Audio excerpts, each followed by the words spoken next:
আজকে আমরা এখানে উপস্থিত হয়েছি আমাদের যাত্রাবাড়ি থানায় একটা আমরা আসামি ধরেছিলাম একটা অভিযোগের প্রেক্ষিতে সে একটা মেয়ের এক লেডির সাথে তাকে ব্ল্যাকমেলিং করতেছিল পর্নোগ্রাফির অভিযোগের প্রেক্ষিতে। কিন্তু আমরা তাকে ধরার পরে একটার পর একটা টোটাল এ পর্যন্ত 10টা অভিযোগ পাইছি।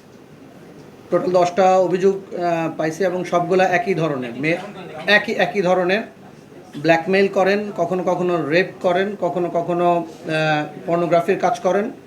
এবং আমরা যেগুলো ভিকটিম পাইছি সবগুলা হলেন মিরপুর এলাকা।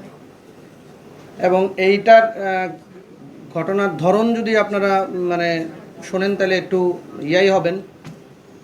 আমরা বাংলাদেশে এই ধরনের নর্মাল পাই না, নর্মাল বিহেভিয়ার, এই টাইপের বিহেভিয়ার আসামি পাই না। এটা আমার জন্য একটা ডিফারেন্ট কেস, আমাদের টিমের জন্য একটু ডিফারেন্ট। কারণ আসামি প্রথমে যে কোনো একজনকে ভিকটিম, স্টার্টিংটা আমরা এখন পাই নাই, স্টার্টিং পয়েন্ট পর্যন্ত যেতে পারি না। এইটার যে স্টার্টিং পয়েন্ট, সেখানে একজন লেডিকে ব্ল্যাকমেল করে তার মোবাইল নিয়েছেন, তারপরে তার সোশ্যাল মিডিয়ার যত অ্যাকাউন্ট আছে ওইখানে সে অ্যাক্টিভ হয়ে তার ফ্রেন্ডদের মেয়ে এসে যে আস্তে আস্তে আস্তে করে মেসেজ দেওয়া শুরু করেন, ঘনিষ্ঠতা দিয়ে ডাকেন। এবং খুব ডাকেন হলে এরকম দুইটা ঘটনায় আমরা এরকম পাইছি যে হ্যাঁ, আমার বয়ফ্রেন্ড কিছু গিফট দিছে, তুমি যদি এসে আমার ফুপুর বাসায় বা চাচার বাসায় পৌঁছায় দাও তাহলে ইজি হয় আমার জন্য নেয়া। তো যখন মেয়েটা রওনা করার পরে বলে যে আমি একটু অসুস্থ, আমি আসতে পারতেছি না, আমার ফুপাতো ভাইরে পাঠাচ্ছি বা চাচাতো ভাইরে পাঠাচ্ছি। পাঠানোর পরে ওইখান থেকে সে যতগুলো ভিকটিম আমরা পাইছি এগুলো সে ইউজ করছে হলো মেট্রো স্টেশন অথবা সচিবালয়ের যে মেট্রো স্টেশনের নিচটা, ওই জায়গায় এসে কখনো ডিরেকশন দেয়, কখনো নিজেই সিএনজিতে উঠে ফুপাতো ভাই বা চাচাতো ভাই হিসেবে উঠে নিয়ে যায় হলো যাত্রাবাড়ির দুনিয়া কলেজের এখানে। আমরা 2টা স্পট পাইছি, 2টা বাসায়। তারপর মেয়েদের নিয়ে গিয়ে ওইখানে ব্ল্যাকমেইল করে, মোবাইল কেড়ে নেয়। এবং এই মোবাইল কাড়ার ফলে মোবাইল বিক্রি করার আগে তার সোশ্যাল মিডিয়ার অ্যাকাউন্টের যতগুলো আছে অ্যাকাউন্ট সে নিজের করে নেয়। তারপরে আবার ওইখান থেকে আরেক মেয়ের সাথে শুরু করে।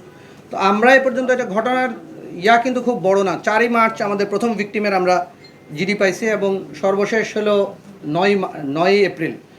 এই 1 মাস 5 দিনের মধ্যে আমরা পাইছি এ পর্যন্ত 10টা, সে স্বীকার করছে 13টা। তার বিরুদ্ধে এই ধরনের আগে একটা মামলা ছিল কদমতলীতে। এবং তার কোনো অ্যাসোসিয়েট আছে কিনা আমরা যাচাই বাছাই করতেছি, চেষ্টা করতেছি। এবং আমরা আশা করি যে আমাদের কাছে আমরা আশঙ্কা করতেছি এই ধরনের আরও ভিকটিম হয়তো আছেন যাদেরকে সে এই ধরনের ব্ল্যাকমেইল করছেন।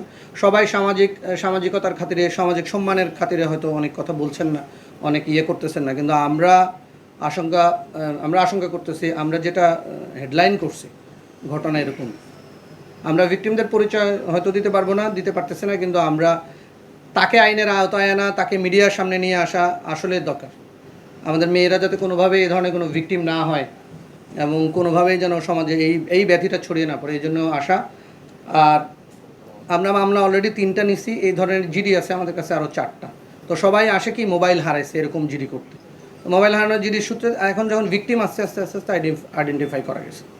এবং মিরপুর থানায় এই ধরনের অনেকগুলো জিডি আছে, মিরপুর মডেল থানায়।